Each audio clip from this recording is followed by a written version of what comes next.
Bonjour, nous sommes le 2 avril 2023 et je voudrais partager avec vous l'article par lequel le scandale est arrivé.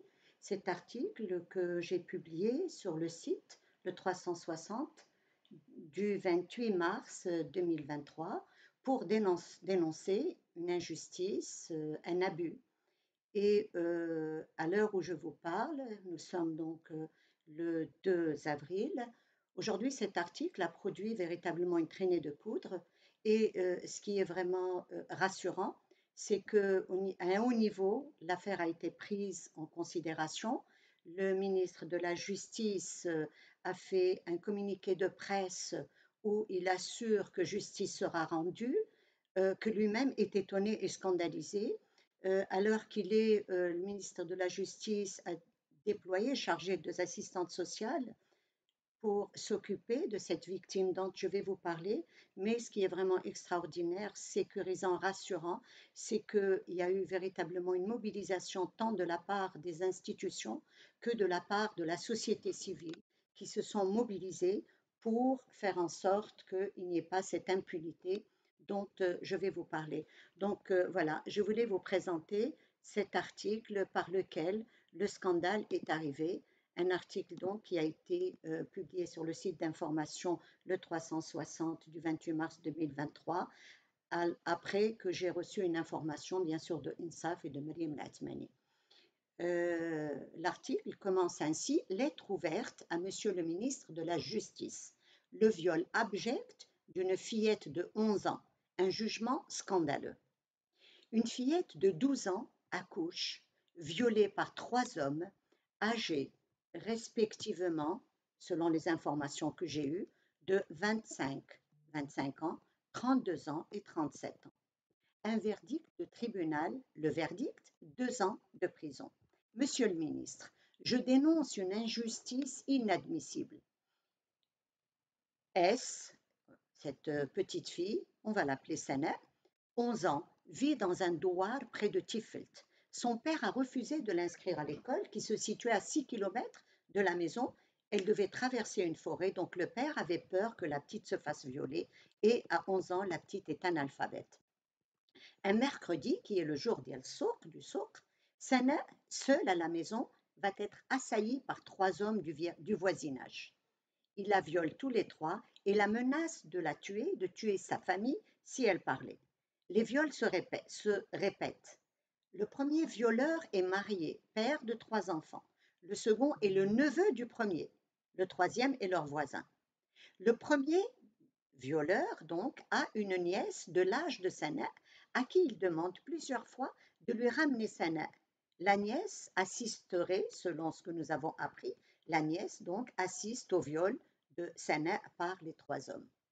Sana est terrorisée par les menaces de ces tortionnaires et donc elle garde le silence. Un jour, un des violeurs, en la déshabillant, remarque son ventre. Il fait courir la rumeur de sa grossesse dans le doigt. Voilà, comme quoi c'est une fille qui est de mœurs légères et qui serait enceinte pour se faire sortir d'affaire. Il y a un voisin qui va alerter le père. La grand-mère de Sana va l'amener chez le médecin et le couperet donc va tomber. Sana, à 12 ans, est enceinte de 8 mois. Elle refuse de parler. Le père s'adresse aux gendarmes qui, après l'avoir sécurisée, découvrent l'atroce vérité. Les violeurs sont donc emprisonnés et le père s'adresse au procureur du roi de Tifelt, qui va l'envoyer à Rabat. 15 jours plus tard, la petite donc va accoucher. Et elle accouche d'un petit garçon. Portant son bébé dans ses bras, elle se rend au tribunal avec son père et sa grand-mère. Là, elle rencontre une bonne âme, Siam, qui nous dit: j'étais au tribunal pour une affaire quand mon regard a croisé celui d'un enfant portant un enfant, un regard accablé, effrayé, d'une immense tristesse. Son dos était courbé, le dos de la petite était courbé par le poids du bébé qu'elle portait. Je m'approche d'elle et j'apprends l'atroce drame. Cette âme charitable, cette Sana, va prendre en charge la fillette. Mariam Latmani, présidente de l'association INSAF qui soutient les mères célibataires, m'informe. Elle nous dit: Nous l'avons appris par les réseaux sociaux. Une femme touchée par ce drame a publié l'information sur les réseaux en joignant son numéro de téléphone et celui du père de la victime. Nous avons envoyé 2 de nos assistantes sociales chez la famille de la victime pour la prendre en charge, elle et son enfant. Sihem, qui habite Rabat, s'est chargé d'aller au douar de la fillette, hein, pour prendre la fillette et la grand-mère et la ramener plusieurs fois à Casablanca, au siège d'INSAF. La petite et son fils ont été pris en charge par INSAF, médecins, pédiatres, psychologues, habits, le lait, et surtout, l'enfant a pu être inscrit à l'état civil. Sana sera soutenu par INSAF jusqu'à son entière autonomie. Maryam Latmani nous dit, comme elle n'a jamais été scolarisée, nous avons fait fonctionner une chaîne de solidarité grâce aux académies régionales de l'éducation et de la formation qui l'ont intégrée dans l'école de la seconde chance. À 13 ans, près d'1 an après son accouchement, Sana est interne et suit sa scolarité. Elle revient dans sa famille les week-ends pour s'occuper de son fils. Sana va devoir vivre toute sa vie avec une plaie ouverte. Elle devra aimer un enfant, fruit d'une violence immonde. Elle devrait affronter le regard de la société, pas toujours clément. Son fils, un innocent qui n'a pas demandé à naître, sera toujours considéré comme un citoyen illégitime. Pire, une expertise médicale par ADN a identifié le père parmi les violeurs. Pourtant, le père de l'enfant a été jugé, emprisonné pour avoir violé et engrossé la fillette. Mais aucune loi ne l'oblige à reconnaître l'enfant, ni à lui donner son nom, ni à l'entretenir. Et ça, c'est épouvantable. Le plus odieux dans cette affaire, 2 ans de prison pour les violeurs.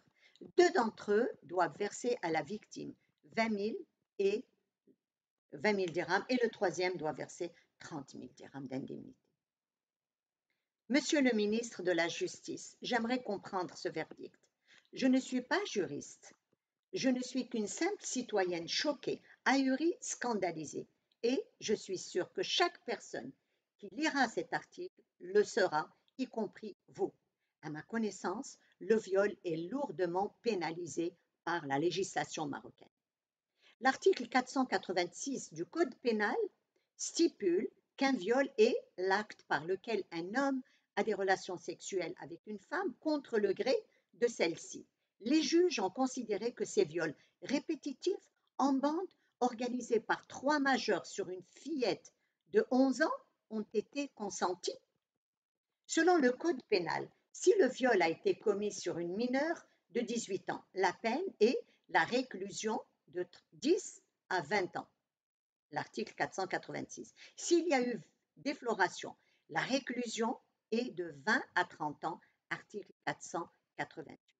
On est bien loin des 2 ans, prononcés par le tribunal. En outre, ces viols ont eu lieu, à ma connaissance, en bande organisée et ont été répétitifs, ce qui devrait alourdir les peines. Par ailleurs, Sana a affirmé que la nièce d'un des violeurs, une mineure, assistait parfois au viol. Pourquoi il n'a pas été retenu l'accusation d'attentat à la pudeur sur la personne d'une mineure? À ma connaissance, un oncle et ses 2 compagnons qui violent une fillette en présence de la nièce adolescente est une atteinte à la pudeur, qui est pénalisée 2 à 5 ans de prison selon l'article 484 du Code pénal. Je me demande même si cette nièce n'a pas subi elle-même de la violence sexuelle. La famille de la fillette et ses bienfaiteurs sont scandalisés par cette injustice. Dans son malheur, Sana a eu un peu de chance en rencontrant Sihem, dont Maryam Latmani dit cette dame ne lésine d'aucun effort pour apporter à Sihem et à sa famille un peu de réconfort. Si chacun de nous en faisait autant, il y aurait beaucoup moins de malheurs sur terre. Un avocat connu pour son militantisme pour les droits de l'homme s'est engagé bénévolement pour faire appel. J'espère, Monsieur le ministre, que justice sera rendue à cette fillette et à sa famille. Et je le répète, aujourd'hui, plusieurs avocats se sont portés partie civile. L'État elle-même fait appel. Et donc, aujourd'hui, nous sommes dans une situation qui nous réconforte parce que cette impunité ne pourra plus avoir lieu à partir du moment où il y a eu le scandale, où l'opinion publique a été informée, la société civile et les institutionnels. Et moi, je reste vraiment très, très optimiste pour la fin de cette histoire. Je vous remercie.